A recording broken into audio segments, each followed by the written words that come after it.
Olá, meu nome é Cristina Vicente e nós vamos dar a aula de número 16 do curso de Células e Tecidos sobre diferenciação e morte celular. Certo? Os objetivos da aula de hoje são falar sobre embriogênese, a ação de morfógenos, a renovação de células adultas, usando células-tronco adultas, a origem de células-tronco embrionárias e a clonagem. Por que é importante falar de diferenciação celular? Porque todo organismo vivo multicelular começa com uma única célula, o zigoto. Então, o processo de diferenciação que leva a essa mudança, ele é muito importante e ele está relacionado a um conjunto de eventos que levam à mudança de expressão gênica dessas células e, consequentemente, sua diferenciação. E esse processo é muito característico na embriogênese.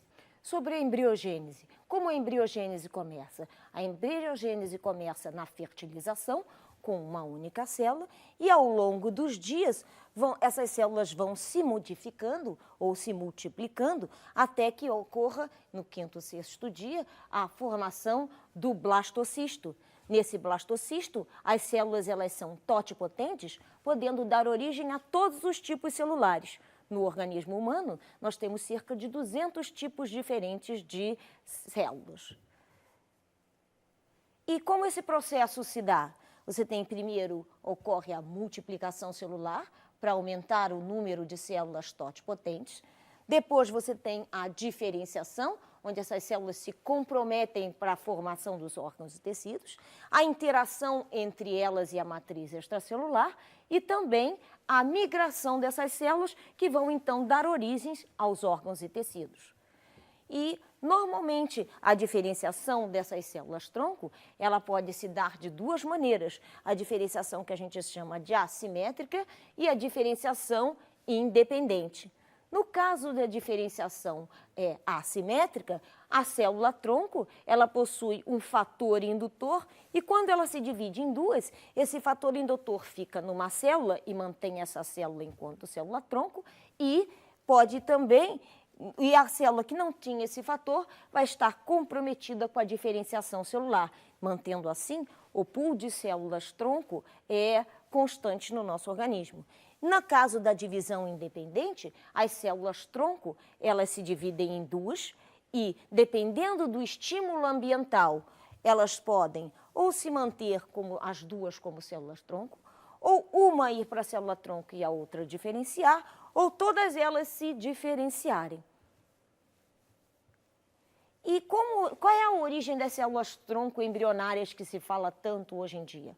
Como a gente viu, na região do blastocisto, você tem aqui o zigoto, formado a partir da fertilização, você tem a mórula, o blasto, que é o blastocisto, e no interior do blastocisto você tem uma massa interna que contém todas as células totipotentes do nosso embrião. Essas células elas podem ser retiradas e postas em cultura. E quando elas são postas em cultura sem nenhum fator que a gente chama de morfógeno, essas células elas vão se manter indiferenciadas e totipotentes. E quando estimuladas, elas podem então se diferenciar nos mais variados tipos celulares. Como, por exemplo, aqui, você tem que a adição de ácido retinóico e insulina pode levar essas células a adipócitos. Você tem que o ácido retinóico leva a neurônio. Os fatores estimuladores de macrófago levam à formação de macrófagos. E nós temos também a formação de células musculares lisas e astrócitos e oligodendrócitos, dependendo do tipo de morfógeno que nós estamos trabalhando. Esses morfógenos, eles de uma forma geral são proteínas que são produzidas pelas células e liberadas no ambiente e vão atuar nessas células estimulando uma alteração do padrão de expressão gênica. Quando a gente fala disso, a gente fala de clonagem. E o que quer dizer clonagem? O primeiro organismo mamífero que foi clonado foi a ovelha chamada de Dolly, lá nos idos dos anos 90. A Dolly foi produzida como? Você tinha uma ovelha que era negra, das quais foram retiradas as células somáticas de glândulas mamárias, e uma ovelha branca, da qual foi tirado um óvulo.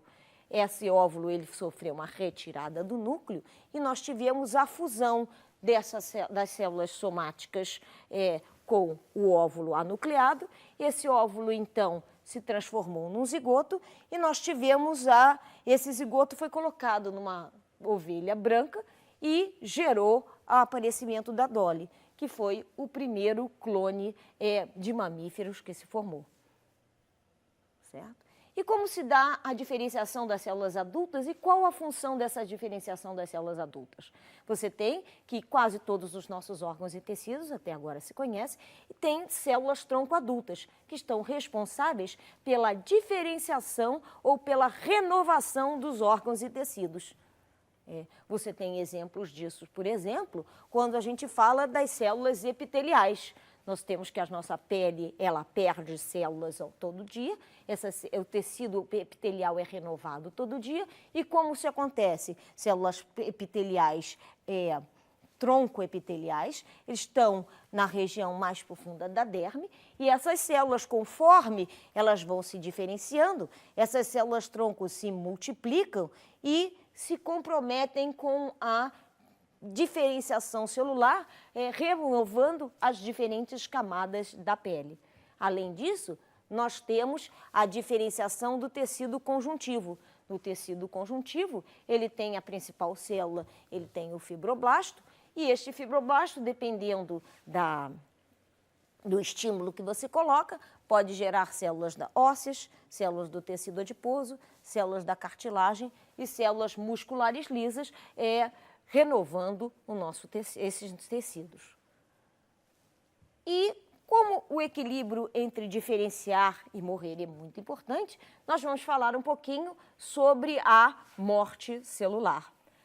O que nós vamos falar sobre morte celular?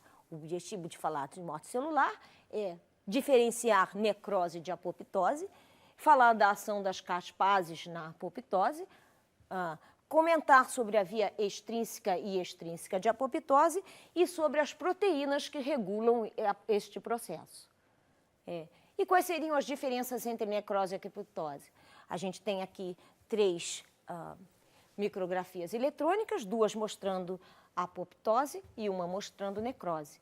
Nesse primeiro estágio, vocês vão ver que o núcleo aqui ele está se desfazendo e a cromatina está formando pequenas vesículas e o citoplasma também está vesiculado. Nós temos que, uma vez que essa célula ela se degrada, ela vai ser englobada por um macrófago e retirada do sistema. No caso da necrose, essa célula incha, o seu material genético se degrada e o seu conteúdo celular é lançado para fora da célula, inclusive gerando uma resposta inflamatória do nosso organismo. Vamos diferenciar, então, necrose e apoptose. No caso da apoptose, você tem que ela ocorre em células isoladas, ocorre o encolhimento celular, a condensação e fragmentação do núcleo em vesículos, a quebra do citoesqueleto em fragmentos menores, a quebra da cromatina em regiões características, formando fragmentos de tamanhos idênticos. Você tem a ação das enzimas que são chamadas de caspases, as enzimas da apoptose, e você tem a necessidade de energia, a formação do corpo apoptótico e englobamento dessas células por macrófagos. Então, quais seriam as características da necrose? Diferente da apoptose, ela ocorre em um grupo de células, na apoptose ela ocorre em células isoladas, ocorre com um entumecimento celular, a célula incha, o conteúdo celular sai da célula, ocorre a cariólise, o núcleo se desfaz, ocorre a ação de enzimas lisossomais e nós temos a quebra da cromatina ao acaso, ela não demanda energia e ela gera um processo inflamatório, já que o conteúdo celular é lançado para o meio externo. E falando então da apoptose. A enzima da apoptose é a enzima chamada caspase. A enzima caspase, ela tem esse nome porque ela possui o aminoácido cisteína presente e também ela cliva as proteínas após um resíduo do aminoácido ácido aspartico. Existem as caspases de 2 tipos, as caspases que são chamadas de inicializadoras e as caspases que são chamadas de executoras. As caspases nas nossas células, elas estão de duas maneiras, elas estão na forma de procaspases e vão ser ativadas em caspases. As procaspases, elas possuem uma região N-terminal que impede que elas se agrupem e se tornem ativas. Quando ocorre um estímulo apoptótico, essa região N-terminal é retirada e elas se unem para então se tornarem ativas, promovendo a clivagem de proteínas citoplasmáticas e também da lâmina nuclear, do DNA e etc. E a apoptose ela foi dividida em dois tipos. A apoptose que é a via extrínseca de apoptose e a via intrínseca de apoptose. Vamos falar agora da via extrínseca de apoptose. Ela tem esse nome porque depende de uma célula que vem do lado de fora. Esta célula é uma célula de defesa do nosso organismo, que é o chamado linfócito matador, ou linfócito T-killer. Essa célula, ela está relacionada, ou esse processo está relacionado com a homeostase do sistema imune. E, no caso, o que acontece é que o linfócito T-killer, ele possui um receptor da proteína FAS. E quando uma célula que está em apoptose possui o chamado receptor de morte do tipo FAS, esse linfócito reconhece essa célula e inicia o processo de apoptose extrínseca, aonde esse receptor ativado, então, pela ligação, promove a ligação dele à caspase do tipo 8 ou 10, e essa caspase se torna ativa, provocando a ativação da apoptose, como a gente já descreveu. E qual seria a diferença da via extrínseca para a via intrínseca de apoptose? Antes disso, vamos falar aqui sobre a via extrínseca, resumindo. Ela é importante para a regulação do sistema imune, ela depende do receptor FAS, na célula, o ligante de receptor FAS que está no linfócito do tipo T e da ação de caspases 8 ou 10. E a via intrínseca depende de organela celular que todos conhecemos, a mitocôndria. No caso da mitocôndria, depende de uma proteína que está no espaço intermembranar, que é o chamado citocromo C. Esse citocromo C, ele funciona na fosforilação oxidativa normalmente, na formação do ATP, mas quando esse citocromo C ele sai da mitocôndria para o citoplasma, ele vai sinalizar para a célula que ela precisa entrar em apoptose. E como isso ocorre?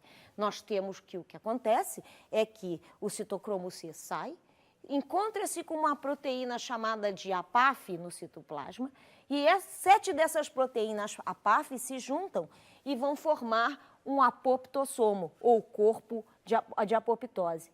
Esse apoptossomo se liga com a caspase do tipo 9, a procaspase 9, e essa procaspase se torna uma caspase, então estimulando a morte celular da via intrínseca.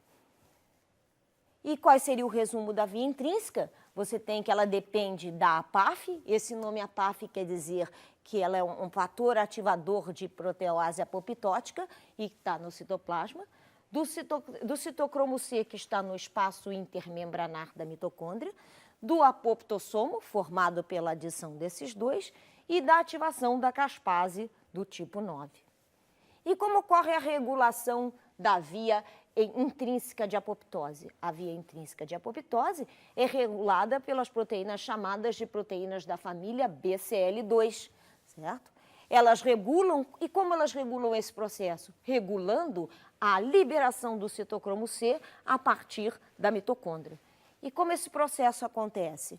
Você tem que essa BCL2, algumas são pró, outras são antiapoptóticas, e como se distingue uma nessa família? Elas têm sequências de aminoácidos característicos e a presença ou ausência dessas sequências de aminoácidos formam proteínas que são pró e proteínas que são antiapoptóticas. A gente tem que a BCL2, ela foi dividida em 3 grandes grupos, as chamadas antiapoptóticas, a BCL2 e a BCLX, tá? As pró-apoptóticas do tipo BH1, 2, 3, que contém os resíduos 1, 2 e 3, e a BH3 somente, que possui somente o resíduo 3. No caso da proteína pró-apoptótica BH123, os principais representantes são a BAX e a BAD, a BAX e a BAC, e no caso da proteína a pró-apoptótica do tipo 3, nós temos a chamada BAD e a BID. Vamos ver como ela funciona. Você tem que, quando você não tem um estímulo de morte celular, a BCL2 ela está no citoplasma e ela impede a saída do da citocromo C para o citoplasma. Como isso acontece? Você tem que, na membrana externa da mitocôndria, as proteínas da família BH123, elas estão separadas. E impedidas de se unir pela BCL2. Quando a gente tem um estímulo apoptótico, o que acontece? Essa BCL2 é inibida e aquelas proteínas que estavam separadas se juntam e formam um canal para a saída da proteína das proteínas do citocromo C para o espaço citoplasmático. Nós temos que, além de você ter as proteínas de BCL2 anti-apoptóticas, como a BCL2 propriamente dita, e a BH123 e a BH3, nós temos também proteínas que regulam a morte celular, como as IAPs e a anti-AP. E o que é uma IAP? Uma IAP é uma proteína inibidora de apoptose. E a IAP está no citoplasma. Para se no caso de não ter estímulo apoptótico, você tiver uma procaspase se tornando caspase, essa IAP se liga a essa caspase ativa e bloqueia uma apoptose inespecífica ou indesejada. E nós temos que, quando você tem o estímulo apoptótico, o que acontece é que as proteínas BH123 se juntam e, além do citocromo C sair do citoplasma, sai também uma proteína chamada de anti-AP. Então, você tem a formação do apoptossomo para ativar a apoptose e a anti-AP se ligando com as IAPs citoplasmáticas para impedir que esse processo seja bloqueado de qualquer maneira. Então, aqui você tem o papel da via intrínseca da apoptose. A importância da gente compreender um pouquinho de diferenciação e morte celular é que a regulação desses processos entre diferenciação, proliferação, diferenciação e morte, elas levam à homeostase do organismo. Então, o equilíbrio do bom funcionamento do seu organismo depende de um equilíbrio entre proliferação, diferenciação e morte celular. E a perda desse equilíbrio pode levar ao desenvolvimento de doenças, como, por exemplo, o câncer. Então, na aula de hoje, nós falamos sobre esses dois processos e, por isso, é tudo. Obrigada.